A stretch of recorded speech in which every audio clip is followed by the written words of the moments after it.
Hey guys, LootWizard here, and it's another beautiful day in the world of Gems of War. I have another community video for you guys, community teams. So I went back and I looked at some of the comments throughout my videos recently to find a few teams that you guys have suggested to me to try out. And so I have 4 of them here listed out, community teams, one by Trapped and one by JF, Michael Johnson, and RedMantis Pro. So we're going to be doing a few battles with these teams just to check them out. Trapped suggested this one. He didn't really mention a banner color for it, so I just went with double red since we're using the Sunspear class for all of that, the Firestorm every single turn. So you do have to have the Sunspear class fully traded for this team to work to the best of its potential. And we're going to get that Firestorm every turn. So I got double red banner, and that's to fill up Yao and Suna. And this weapon, Sky Hero, will destroy a column. And for every yellow gem destroyed, create 4 red gems. Boost ratio is 4. So, we're going to, if we can destroy 3 to 4 yellow gems in a row, that'll be fantastic. And then with the Firestorm, we're just going to have lots and lots of red mana everywhere. Possessed King is in the bottom for the 2 random gems being exploded, so more mana going everywhere, and that's part of what makes this team so fun. The only thing that we don't have going for this here is this weapon does not burn. If you go in and you look at its upgrades here, there's no way that it burns the first enemy, so we won't be getting the triple skull damage of the Fireblade talent with this team, but that's okay. It's still really powerful even without that. So let's go into a few battles here. Now I am going to be fighting some pretty powerful teams, so it all depends on where you are at with your level. That will determine a little bit of how good this team works for you, and if you have all of them traded. So for example, I have Suna fully traded, I have the Possessed King fully traded, the Yao is fully traded here, and my class is fully traded. So if you don't have the arcane trait stones to unlock all the traits on all these troops and the class, this team obviously won't work as well for you as it is for me in this video. Now as far as gems, we're going to be focusing mostly on red, but if we can get that Sky Hero full, but I don't really see any blue or yellow, so we'll just go for red right away here. We do have a green. And as you can see, those extra explosions really help. And that's coming from the Possessed King. So now we have everything full, and we have Yao all full here. That's going to do some damage. It got full again. The Fiddler, as I suspected, was going to silence something. It silenced Suna, which is better than silencing Yao because that's our main damage dealer. So we got rid of those 2. Now he does have life and death weapons, so that can be very dangerous for us. And getting webbed down here, that's going to be very dangerous as well. But he has not done that yet. So okay, here's a situation where the Sky Hero is going to come into. Now we could do this and get our explosion, but I want to show you the red mana that this weapon is going to create. So we're going to destroy this middle column here, 3 yellow gems, and that creates all that extra red mana, and that's going to fill up Yao there. We'll go ahead and cast this. All right, we got rid of the life and death weapon, but this is still dangerous down here. But I do have this full, and it's going to do 64 damage. Plus, it will do that damage boosted by my life, which you can see the boost right here. It's going to add 42 to 64. So we are up there to about 100 damage. That should kill that Weaver. And it did. We only got 5 health there. Hero died, but not a big deal. We can skull poke this last enemy, and he's a goner. So yeah, that's a really fun team there by Trapped. And it's pretty fun. Now, it doesn't win all of the time, and I don't think there's any team really that wins all the time except the Well, I mean, there's a couple of teams that have a pretty darn near close to 99% win chance, which is like your double Gob Traffles or Goblin teams. Those teams are like you use those things and you win a lot. But those get really boring. So, sometimes you just want to use different teams, and that's a part of why I'm doing these community team videos is I want to share some teams that other people find work good for them or that they just find fun to use. And that's one of the things about this game. I know there's some people out there that are like, I want the best of the best teams, and I just only want to use those teams. But to me, the part of this game is about what's fun. What teams are fun to use, not always like the best. So I don't know. That's just my perspective on how I enjoy the game. So next team here is by JF, who commented about this. It seems a little bit strange, he said. But there are some strategies here that he's got with this team. And we're using the Archmage class, and the weapon is Staff of Visions, which is a class weapon you can get from, I believe it's the Oracle class, if I'm not mistaken. Let me just double check that really quickly, so I don't give you misinformation here. So class weapon, I am right here. Staff of Visions is in the Oracle class, so if you do want this weapon, you just have to equip this class and win 250 battles, and then you'll get this. So what we're doing here is we have a banner that's double purple. We have the Archmagus class, which if you look at what's going on with that, its traits will give us 2 purple. And I believe there is a bonus to purple down here if you can get to 70, which I don't have it there yet, but that'll also give you an extra purple. But right now, we have 2 purple from the class, 2 purple from the banner, which is 4 purple. Then this troop, Vlad, the Unsated, has a bonus to purple here. So that's, 5 now bonus to purple. And then we have the Giant Spider. So this is 6 bonus to purple. And then we have Aziris, which is 7 bonus to purple.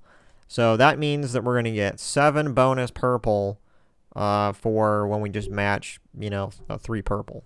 So, this is really going to, these troops are going to fill up really quickly as long as we're matching purple. And this weapon here, just to go back to this, it will give an ally, it'll boost their stats by whatever your current magic is. It gives it to a random skill. Then it will give that troop barrier and 3 to 15 mana. Now this weapon only takes 12 mana. So if you continue to use the weapon on itself, you can many times get it completely full of mana and recast it again. Now that, for me, it's 37, then it's going to be adding to a skill. So there's a 1 in 4 chance that that's going to hit my magic, which is where this weapon really becomes powerful, is once it boosts its magic a couple of times, then every time that you cast it on itself, it's going to be adding that much to either life, armor, or attack. Now, it's a really great defensive weapon. So how you might be asking, how the heck are we going to do damage with this weapon? Well, that's where skulls come into the picture here. We want to do skulls. Now, Vlad here can also steal life, but Aziris down here at the bottom is where our skull damage is going to be coming in. We want to create a 3 match of skulls, and that will be doing a lot of our damage. The Giant Spider is really here for mana generation because we can select a color and convert it to purple. And of course, it will also summon a troop if one of these dies on us.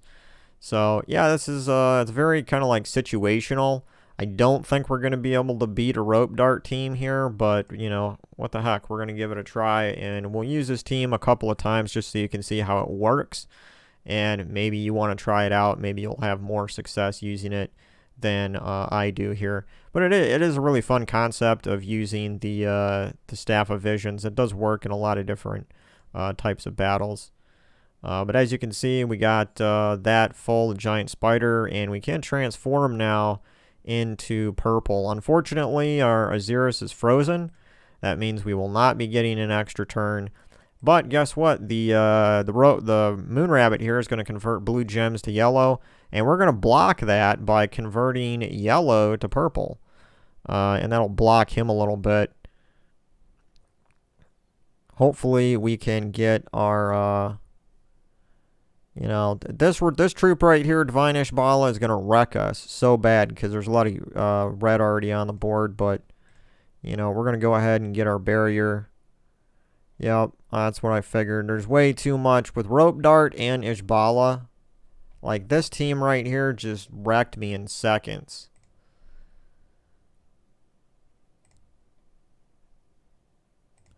So, let's go ahead and try a different team here. Or not a different team. Yeah, well, let's try a different enemy team to go against. I want to try this team a couple of times because even though it looked like it was really weak there, it does have its good times where once you get this weapon going and you keep casting it on itself, it really does. And we got pretty close to dying there because they got lucky with those extra skull matches.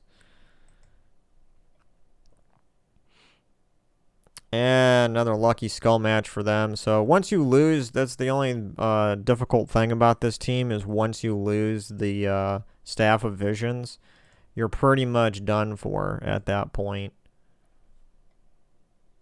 So let's go ahead and retreat here. We will go ahead and try a different battle. Now again, this is another really tough team to go against, but we'll go ahead and do this. See what's going on. Now we got Frozen. That's never good. What is he using? The Frost Mage? Yeah. So let's see how this works. Now I will it's just too bad this weapon doesn't also have a cleanse to it. Well actually I think it does, and it's if you do upgrade it with legendary ingots, you can cleanse yourself. Yeah, it does have a cleanse because if we cast it, then it cleanses itself. So that it does have a cleanse, but you do have to power it up first. Let's see what's going on here. Can we convert anything? I could convert red, but I'm only going to get like a 3 match here. I guess we can steal some life. Yeah, and this is a little unfortunate to go against this team because this right here does a huge reduction to skull damage, 80%. So our main damage source here with this team was our skull damage and creating skulls with Aziris. Other than that, we have only this to do our life stealing. So it's kind of we probably won't win this this match, but we'll see. I'm trying to shut down the this weapon here first because it's really dangerous. Yeah, we'll just keep casting this on ourselves, keep giving ourselves barrier. And of course, this right here just knocked all my enemy teams to the back, so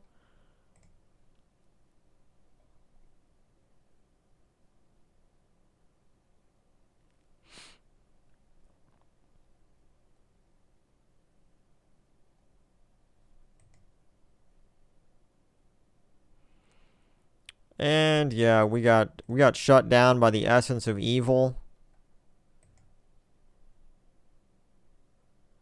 So this was like one of the worst teams to go up against with this team because yeah, it's a lost battle now.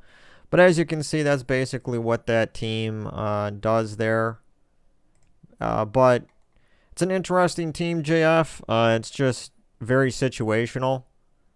I would use this team, very in very rare situations, but the Staff of Visions is an interesting weapon, and with that setup.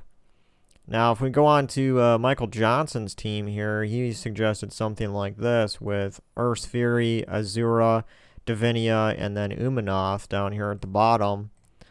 That is a mythic troop. So it might not work great against this team here because this also has skull damage, mitigation, and all that. But with Earth's Fury in there, we're going to destroy the armor, and then it'll give attack damage based off that armor destroyed to our teammates.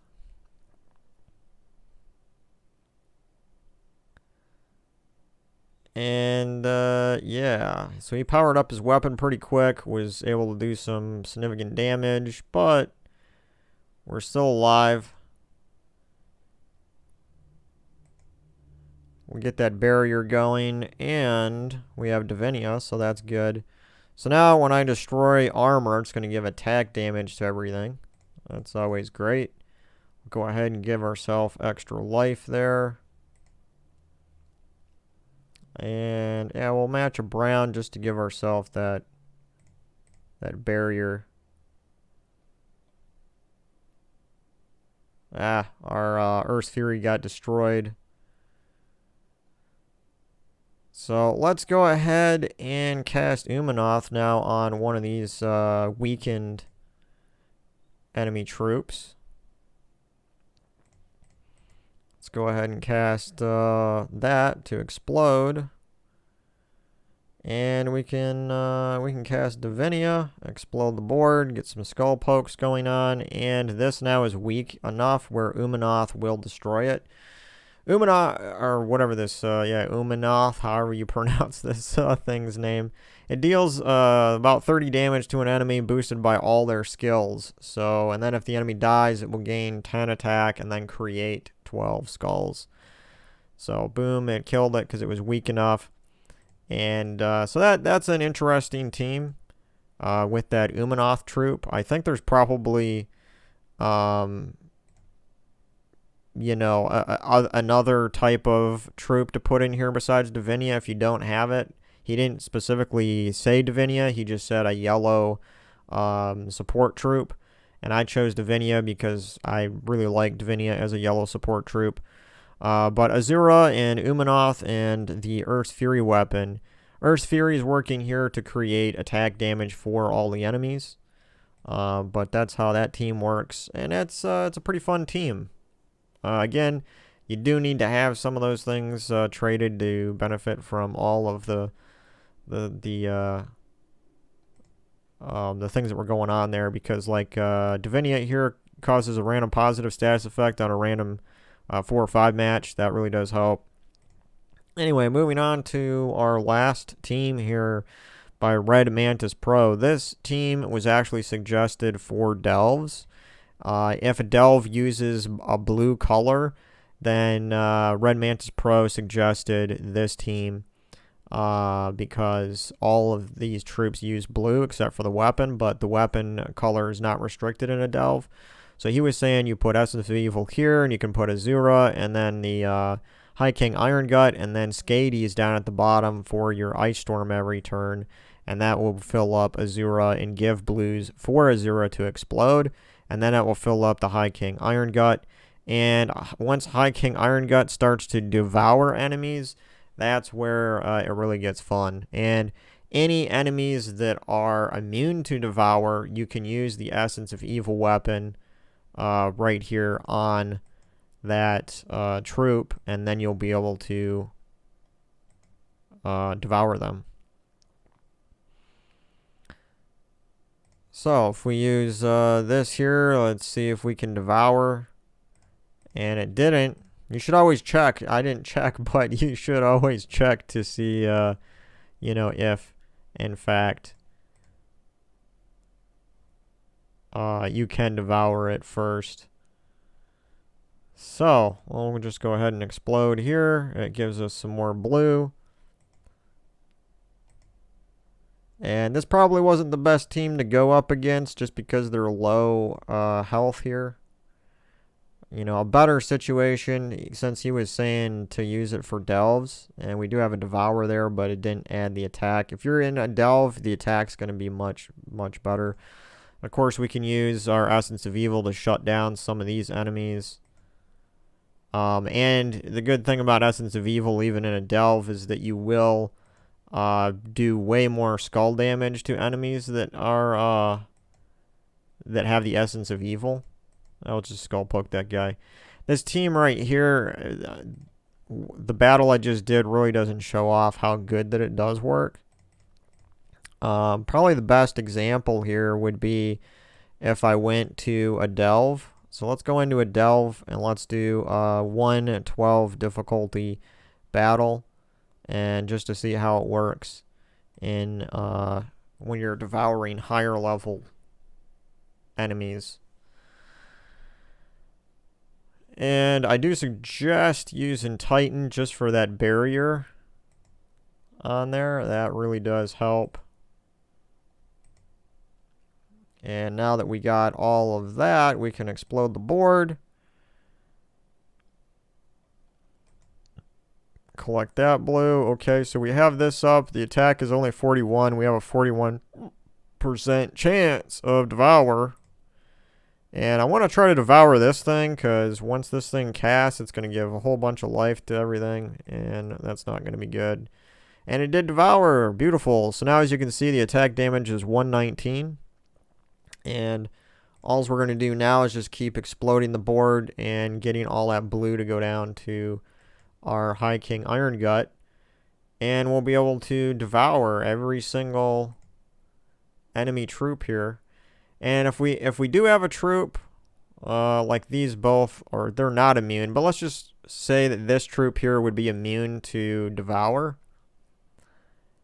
Then we can cast our Essence of Evil on it. Boom, like that, and then it's going to stun it. See, like the 3 red X's over here? That means that it got stunned, which now means that we can cast the High King Irongut on it, and it will devour it. 100% chance. Boom. As long as your attack damage on the High King Irongut is over 100, it will devour that troop immediately. And so now it's full again. Boom. Devour. So this team does work good with those high level battles. It's even good for, as you just saw, it's good for even level 12 explore battles. But he did recommend it primarily for delves. So any delve that has a blue color in its banner, you can use this team for that delve. So there you go, guys. That is our 4 community teams for this part 3 video. So I hope you guys enjoyed that, and I appreciate all of the likes that you give on the videos, supporting the channel that way. And if you haven't subscribed, please consider subscribing. Also, if you have fun teams that you want to share with other people, I will do another community teams video probably if there's enough suggestions for different teams. So feel free to put your team in the comment section below on this video, and I will take a look at them. So thanks again for watching. I'll catch you guys on the next one. Later.